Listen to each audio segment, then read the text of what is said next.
And we don't have those kinds of problems. You can always play the what-if game. But Mr. Pratt, you have enormous problems in this country. You have over 300 million guns. You have 311 million people, many of which are children. You have more than a gun per adult in this country, and you have by far the worst rate of gun murder and gun crime of any of the civilized countries of this world. How can you possibly argue that the let me argue then. I'm asking you this question. How can you argue that the logical... Please stop laughing. Because you're saying, what is your argument, and then you won't let me make an argument. I'm going to ask you the question, but if you could stop laughing... You've already posited the question. Let me answer your question. I haven't asked you the question. Repeat it. My question is this. If you could stop laughing for a moment like this, what is your view? I think we need to ban gun control laws that keep people from being able to protect themselves. The problem is not going to go away if we ban this or that gun. We've tried that. That doesn't work.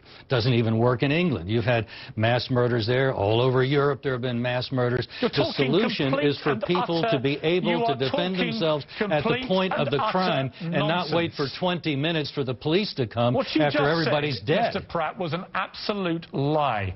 The gun murder rate in countries like Britain or Germany or Australia, who've all suffered massacres many years ago of similar nature, they are 35 people killed a year. Your country is 12,000. Your murder rate is lower than ours. That is true. Lower? It's 35 against 12,000. Your violent crime rate, is higher than ours, as is the violent crime rate in Australia. America is not the Wild West that you are depicting. We only have the problem in our cities and unhappily in our schools, where people like you have been able to get laws put on the books that keep people from being able to defend themselves. I honestly don't understand why you would rather have people be victims of a crime than be able to defend themselves. It's incomprehensible. You're an unbelievably stupid man, aren't you?